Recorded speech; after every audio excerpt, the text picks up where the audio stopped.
જય ભીમ, નમો બુદ્ધાય. આજે ખરેખર સોશિયલ મીડિયાની તાકાતને સલામ છે. કારણ આપણે કાલે એક પોસ્ટ મૂકી હતી. એની અંદર આપણે પોસ્ટમાં એવું કીધું હતું કે અવધ ટાઈમ્સના તંત્રી ભરતભાઈ ચૌહાણ અને વિજયભાઈ ચૌહાણે જે જમીન કૌભાંડ કરેલ છે એ બાબતે લાઈવ આવું છું. તો મિત્રો, એ બાબતે આજે આપણે વિગતવાર ચર્ચા કરવાની છે કે આવા ઘમંડી, ભ્રષ્ટ અને અનેક નાના મોટા વેપારી અને જ્ઞાતિઓના આગેવાનોને એન કેન પ્રકારે આ ભરત ચૌહાણ અને વિજય ચૌહાણ દ્વારા હેરાન કરવામાં આવેલ છે. તેનો બદલો પ્રકૃતિએ આજે આ બંને ભાઈઓને આપ્યો છે. મારે વાત કરવી છે આજે સ્વર્ગસ્થ અરવિંદભાઈ ધકાણને યાદ કરી તેને દિલથી શ્રદ્ધાંજલિ પાઠવી યાદ કરવા પડે એમ છે. સ્વર્ગસ્થ અરવિંદભાઈ ધકાણને યાદ કરી તેને દિલથી શ્રદ્ધાંજલિ પાઠવી યાદ કરવા પડે એમ છે. હું એવું પણ માનું છું કે અરવિંદભાઈ ધકાણની મહેનત પણ આજે મેં જે સોશિયલ મીડિયાના માધ્યમથી એક ઉજાગર કરી છે એમાં ક્યાંક ને ક્યાંક અરવિંદભાઈ ધકાણની મહેનત પણ રંગ લાવી હોય એવું આપણને લાગે છે. આ બંને ભાઈઓએ તેને પણ હેરાન કરવામાં કાંઈ બાકી નથી રાખ્યું. તેમજ ધકાણ હોલ, સાંભળજો તમે, ધકાણ હોલ અને પોતાની જ્ઞાતિમાં કરેલ કૃત્યોની તે બાબતે આગળના દિવસોમાં આપણે ચર્ચા કરશું. પણ હાલ આપણે આ બંને દ્વારા કરેલ બોગસ ખેડૂત ખાતેદાર કાંડ વિશે ચર્ચા કરવાની છે. એ જે ધકાણ હોલ છે એણે પોતાની જ્ઞાતિના લોકોને કેટલી હદે હેરાન કર્યા છે એ આપણે આગળ બધી ચર્ચા કરશું. પણ હાલ આપણે જે ખોટી રીતે ખેડૂત ખાતેદાર જે બન્યા છે એ બાબતે વિગતવાર ચર્ચા કરું. હવે વિગત જણાવું તો આ ભરત ચૌહાણ અને વિજય ચૌહાણની વિરુદ્ધમાં બિન ખેડૂત ખાતેદાર બાબતે અગાઉ પણ અરજીઓ, ફરિયાદો થયેલ છે. પરંતુ પોતાની વગના કારણે એન કેન પ્રકારે અધિકારીઓને દબાવી પોતાના ભ્રષ્ટ પ્રકરણને દબાવી દેતા હતા. પણ આ નરેશવાળા કોઈના બાપુજીથી દબાય એમ નથી. તમે ઘર ભૂલી ગયા ભાઈ. તમને એવું હોય કે હું આમ કરાવી દઉં, તેમ કરાવી દઉં, તમારે થાય કરી લેવાની છૂટ છે. આ બંને ભાઈઓના અનેક કૌભાંડો હું બહાર લાવવાનું છું. મારા અગાઉના 2 વિડીયોના કારણે અનેક લોકો આ બંને ભાઈઓથી પીડિત મારા સંપર્કમાં આવ્યા.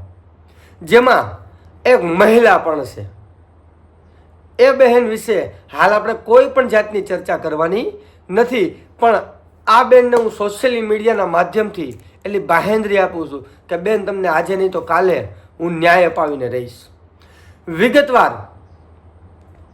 વિગતવાર તમને વાત કરું તો હવે આવીએ આપણે આ જે આપણો મહત્વનો મુદ્દો, એ મુદ્દાની વાત ઉપર.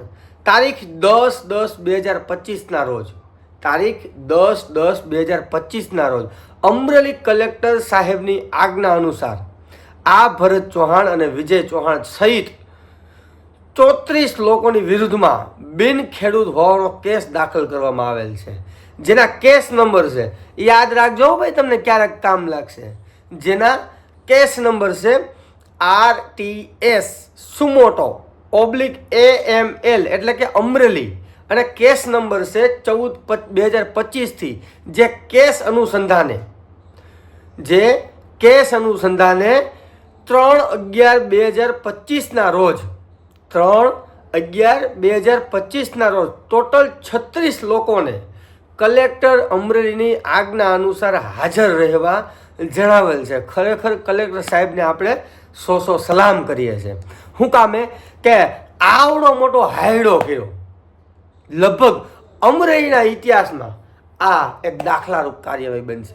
વિશેષમાં જણાવું કે મેં આ કેસનો પૂરેપૂરો અભ્યાસ કર્યો.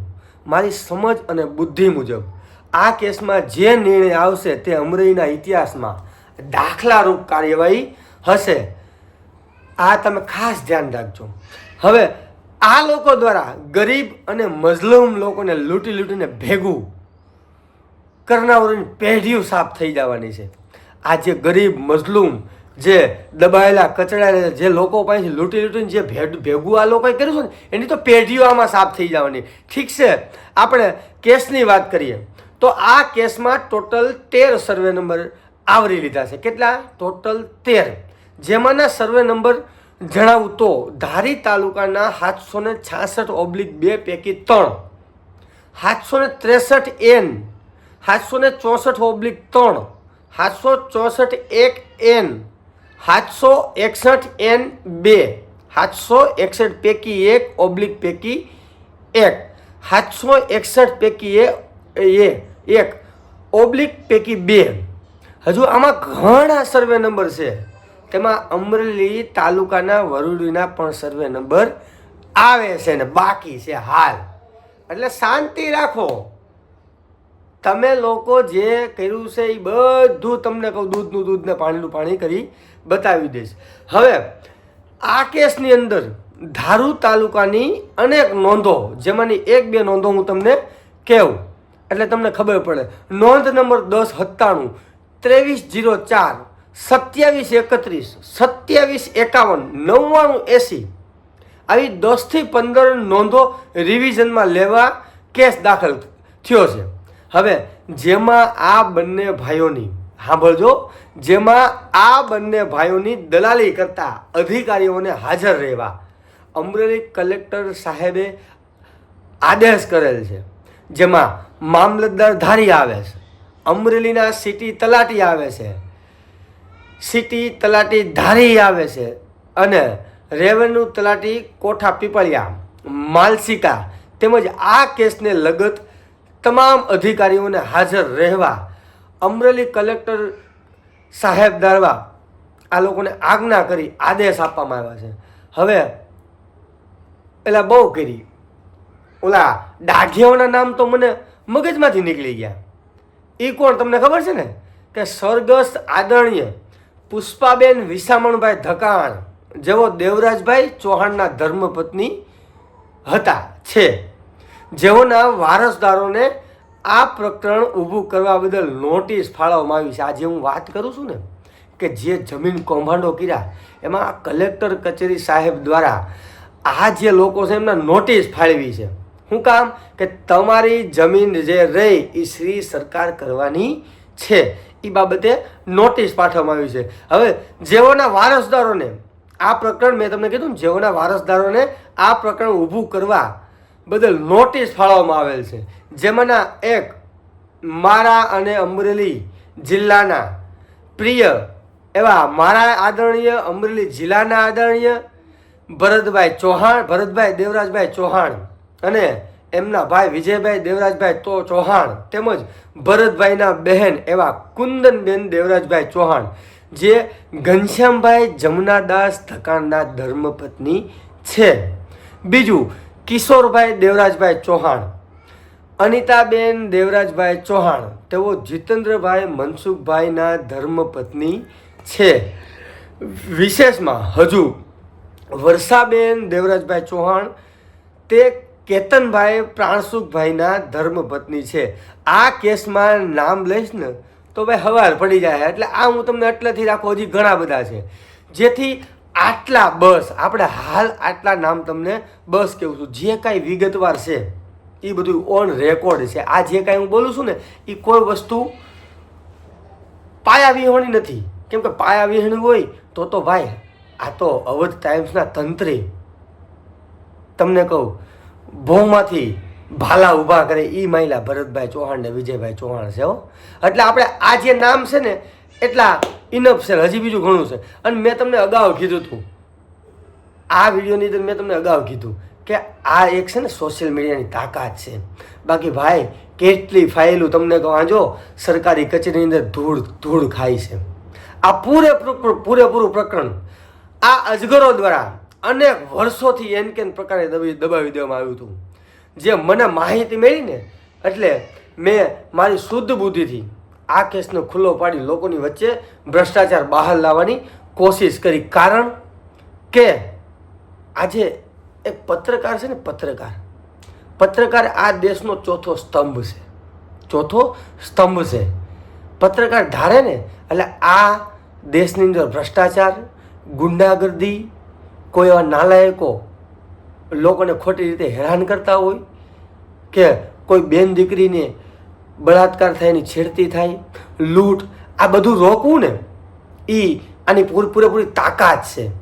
આજે રાજકીય નેતાઓ જે ભ્રષ્ટાચારીઓ છે, જે એના કારણે જે આજે આપણો દેશ હેરાન થઈ રહ્યો છે, એને છે ને જો કોઈ રોકવાની તાકાત ધરાવતું હોય ને તો આજે પત્રકાર છે ને, જે મીડિયાવાળા છે ને એનામાં છે. પણ આજે આ ગોદી મીડિયા બનીને બેઠું છે. કેવું ગોદી મીડિયા? સરકારના જે રાજકીય સત્તાધારી આકાઓ છે એના ઈશારે કામ કરવું. અમરેલીના નાના નાના જે ગરીબ લોકો છે, જે તમને કહું દબાયેલા કચડાયેલા જે લોકો છે, એને એન કેન પ્રકારે તોડી પાડવા, એનો અવાજ દબાવી દેવો, આજનું મીડિયા આ કામ કરે છે. તો સમગ્ર મીડિયાના જે પત્રકાર મિત્રો છે એને હું ખાસ બે હાથ જોડીને વિનંતી કરું છું કે આજે તમે લોકો આજે દેશનો ચોથો સ્તંભ છો. તમે લોકો જો ભ્રષ્ટાચારીઓને સહકાર આપશો ને તો આ દેશમાં પરિવર્તન આવવાનું નથી, આ દેશની કોઈ વિકાસ થવાનો નથી. આજે વિકાસના નામે શૂન્ય છે. આજે નગરપાલિકાની અંદર એટલો ભ્રષ્ટાચાર, એસટી તંત્રની અંદર એટલો ભ્રષ્ટાચાર, સરકારી તંત્ર જે કાંઈ છે એની અંદર ભ્રષ્ટાચાર. એક પણ એવો સરકારી અધિકારી મને દેખાડો, એક પણ રાજકીય વ્યક્તિ, સરકારી તંત્ર, પોલીસ તંત્ર, આ તંત્રની અંદર ક્યારેક અમુક માઇનોર તમને કહું એ કોઈ એવો નિષ્ઠાવાન અધિકારી હશે કે જે આવું નહીં કરતો. પણ આ જે સિસ્ટમ છે ને, સિસ્ટમ એને મારી નાખે છે. આ અધિકારીઓને એક પણ અધિકારી આવી જાય મારી સામો અને એમ કે આ કચેરીની અંદર ભ્રષ્ટાચાર નથી થતું, એટલે આપણે સમાજ સેવા બંધ કરી દેવી છે. બીજું, આ અવધ ટાઈમ્સના ભરતભાઈ ચૌહાણને હું એટલું ખાસ કહેવા માગું છું કે આજે આ જે કાંઈ બની રહ્યું છે ને એ તમારા પાપનો ઘડો ભરાઈ ગયો છે. તમારા પાપનો ઘડા ભરાઈ ગયો છે. જે બેનને તમે એન કેન પ્રકારે હેરાન કર્યા છે, બીજા ઘણા કાંડો છે, એ ટૂંક જ સમયની અંદર હું જાહેર કરીશ. અને આ જે કાંઈ આજે મેં તમને વાત કરીને એ કોઈ પાયા વિહોણી નથી. ભરતભાઈ ચૌહાણના જે આ જમીનના કૌભાંડો છે એ લીગલી તમને કહું ઓન રેકોર્ડ મેં તમારી વચ્ચે મૂક્યા છે.